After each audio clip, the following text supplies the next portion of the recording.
absolutely beautiful Leo friends, and welcome to your horoscope for September of 2021, where Leo, this month you're going to see that we have an abundance of retrograde energy up in the sky as well. We've got Mercury stepping into its retrograde as well. So when we have high retrograde capacity, I know some people think that an outer planet retrograde is not that big of a deal, but I think it's a very big deal because it means that some of the external circumstances that the society and the world have been throwing at us and seeing if our internal compass can match and move and be flexible and adapt. Some of that stuff's coming at us such high speed, and instead we have a chance to adapt to what already has been, to make sure that we are absolutely turning into those diamonds that our little charcoal selves need to become under the pressures that the world presents to us. So I think this is an absolutely beautiful month to consider how much of those outer planets retrograde is actually very useful and impactful for us. As well this month, Leo, you are going to see that the third house gets lit.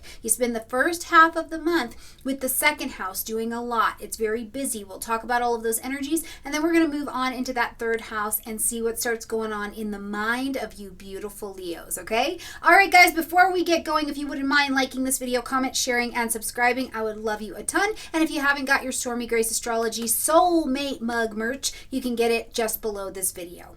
All right, Leo, let's jump in here. Now, first things first, at the beginning of the month, right here on the 6th, we're going to see Mercury step into its pre-retrograde shadow time. So what that means is that Mercury at 10 degrees of Libra is going to start to slow down. So you want to think of the retrograde cycle in a 4-part cycle.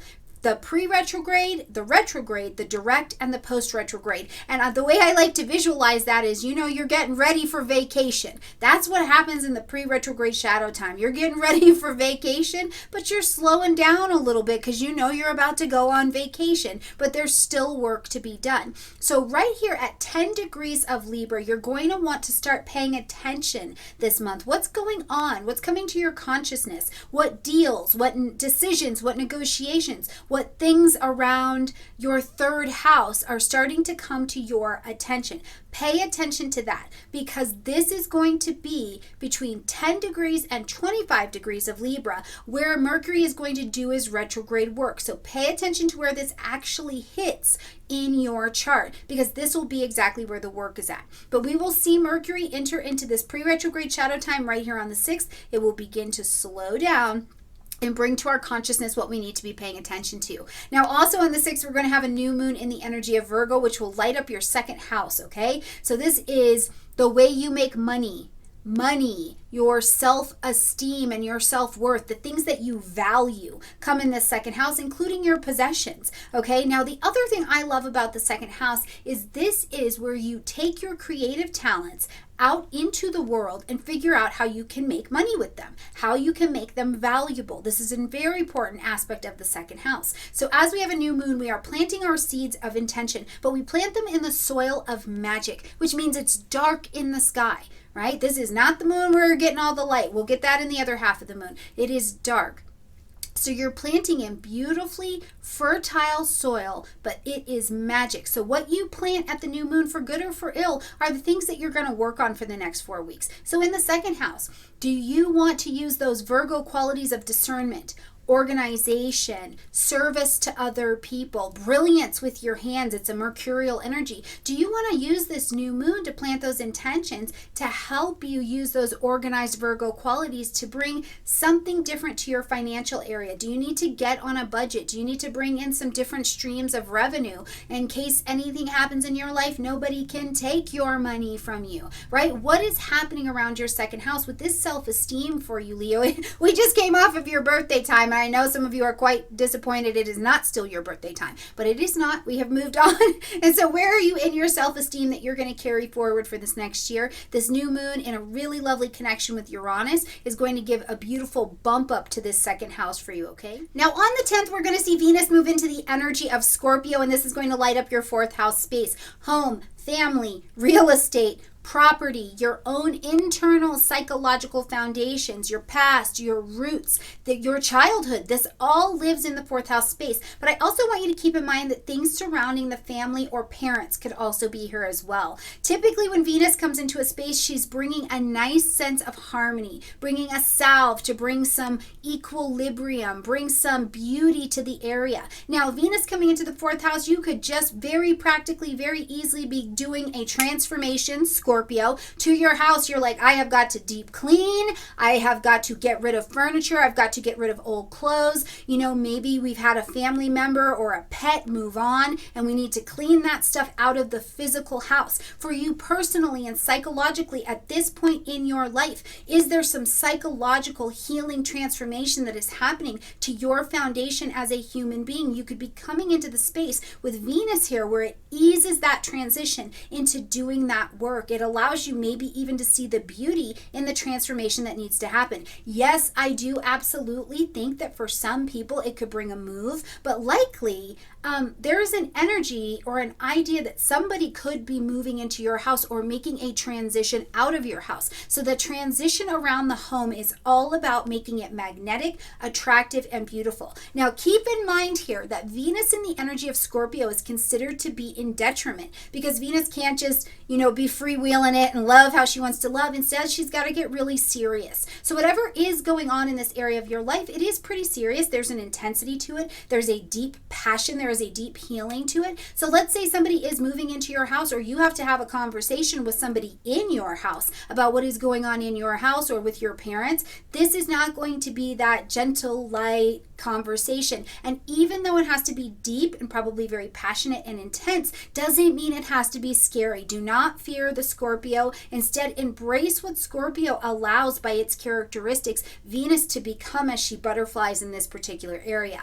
Now, when we get to the 14th, we get a cool situation going. Mars moves into the energy of Libra. So, of course, this lights up your third house space. Mercury's comfortable living down there in the third house space right now. But as Mars moves into the energy of Libra is ruled by Venus.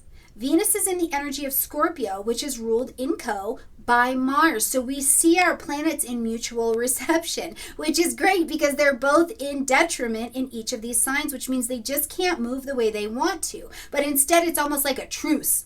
Okay, I don't like your house necessarily. You don't like my house necessarily, but we'll respect each other's things. It is kind of the way that energy gets to deal. So Mars in Libra, in this mutual reception of energy, Mars in Libra is going to help you again with this balance. It's going to help you have diplomacy in the conversations you need to have.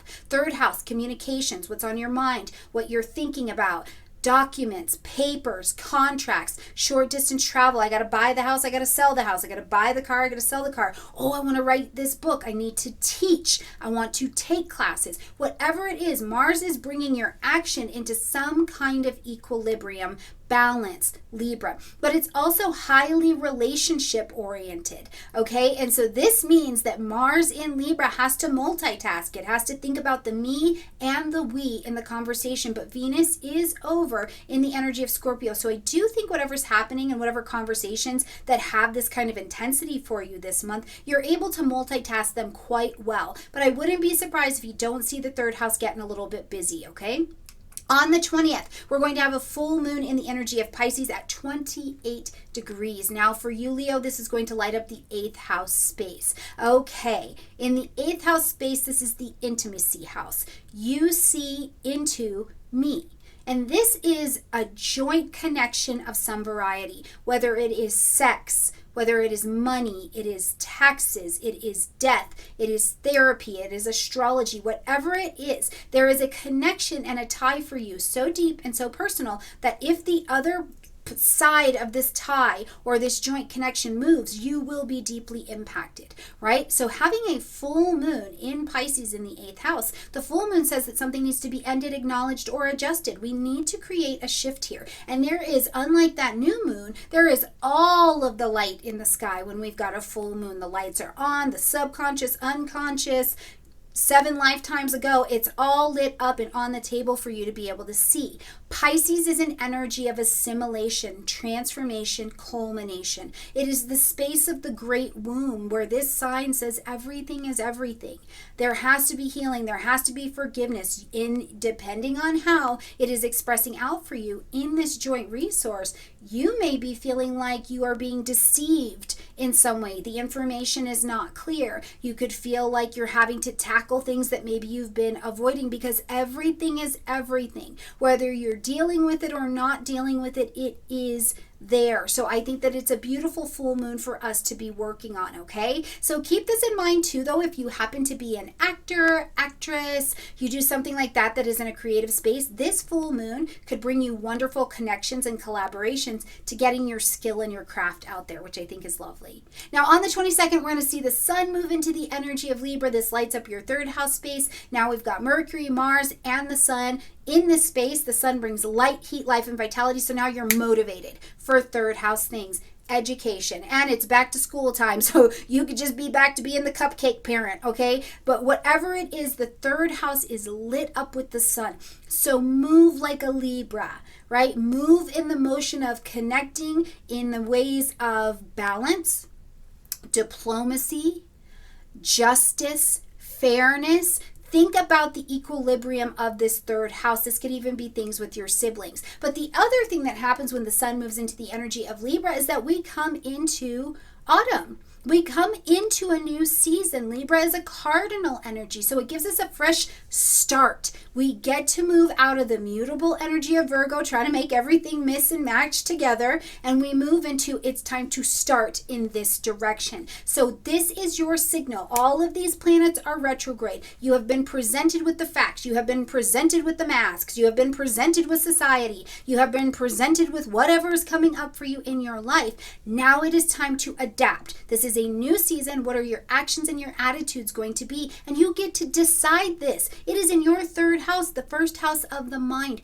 You get to think and speak and act in a way that you feel like honors your own integrity. And I can't wait to see what that looks like for you. Now, as we close out this month, Mercury is going to go retrograde right there in that third house. So remember I said between 10 and 25 degrees is where you want to be paying attention because this is where Mercury will do the work, okay?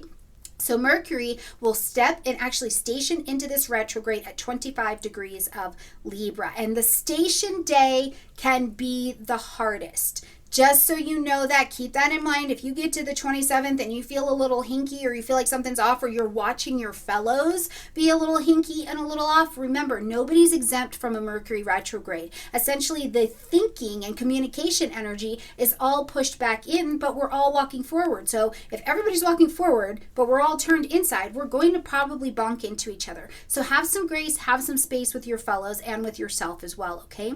Mercury will take this retrograde. It will come out of retrograde October 18th at 10 degrees of Libra, but then it needs to take this time to get back to speed in the post-retrograde shadow. And that is when he's packed for vacation in that pre-retrograde, gone on vacation at the retrograde, come back from vacation at the direct, now needs to unpack all the tchotchkes, good times, and memories that he experienced during the Mercury retrograde. And so you'll know we are outside of the Mercury retrograde's full cycle, November 2nd, when Mercury gets back to 25 degrees, okay? So keep an eye on that 10 degrees to 25 degrees of Libra. Remember, the retrogrades are actually helpers here for us to go back over. So everything you've brought into this third house, information, ideas, attitudes, you'll be under review between September and October 18th, okay?